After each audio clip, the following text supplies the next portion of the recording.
Physical versus psychological binges. You guys hear me talk about this a lot. You know, anyone's going to have a physiological binge if they haven't eaten all day. Because people will tell me, you know, Kelly, I don't have any self-control. But, you know, humans are mammals who need to eat.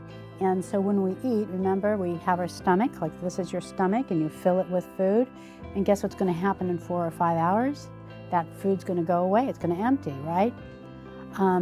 But people would tell me, you know, well, you know, Kelly, I had plenty to eat. I had a piece of toast at breakfast, and then I had a green salad at lunch with 2 ounces of fish, and then I had some rice and 3 ounces of chicken for dinner. And that is not food, and that is not eating. So if you are not eating enough during the day, I'm going to have a physiological binge. You know, if someone hasn't eaten all day, as soon as they get home, the first thing they're going to want to go do is go to the kitchen. And that's not because you don't have self-control. A lot of my patients are people who've gone to medical school, law school, they're teachers. They have a ton of self-control. That's not the problem, because remember, self-control is about your executive functioning. But your brain is going to keep you alive. It's going to be the most important thing your brain does.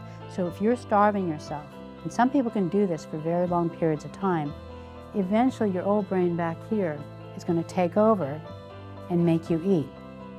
So you aren't lacking self-control just because you binge. What prevents binging is to have regular meals and snacks like you talk with. Like when you talk to your dietitian, your nutritionist, this is what he or she is telling you. And this is why that's so, so important. I know eating's scary if you have anorexia nervosa. Eating's scary if you have bulimia nervosa or binge eating disorder. But establishing those regular meals is really important so you won't have physiological binges. Psychological binges have to do with emotions. And the term that we use here is halt the BS.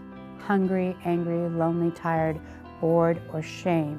And you guys know that shame is a really big problem with addiction and also eating disorders. People with eating disorders feel like they have a lot of shame about themselves and a lot of shame about their bodies. Shame is I am wrong, and guilt is I did something wrong. So we talk about trying to lose the shame and getting out of a shame cycle. And go back to some of the work that we've done on shame. And remember, shame is what's going to keep your eating disorder alive. So I just want to encourage you to use your executive functioning. Ask yourself, should I really be ashamed because I made a comment to somebody that I regret? Am I really a terrible person for that, or am I just a human person for that? Because guilt is appropriate. If I do something wrong, I should be sorry and try to make amends. But I notice that a lot of patients with eating disorders are just riddled with shame. The eating disorder itself begets more shame. Somebody starts an eating disorder because of their shame, trying to control their body, and then they have behaviors that they feel ashamed about. That's binging or purging or restricting and being unable to eat, and they feel bad because their family's with them, is upset with them. So the behaviors just kind of make this worse. So be highly aware of shame. When you notice you're wanting to binge and you think you know it's not physiological, you know you've eaten enough, just take a moment to see what you might be feeling. And remember, your feelings aren't going to kill you.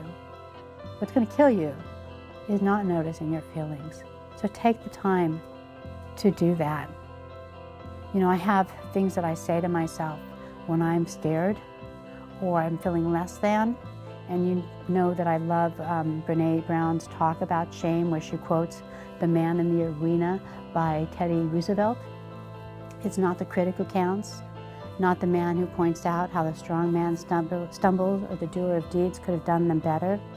The credit goes to the man or woman who's actually in the arena, whose face is marred with sweat and dust and blood, who strives valiantly, who errs, who comes short again and again, because there is no effort without error or shortcoming, who knows the great devotions, the great enthusiasms, who spends himself in worthy cause, who at the end, at best, knows the high achievement, and if worse, if he fails, at least fails daring greatly.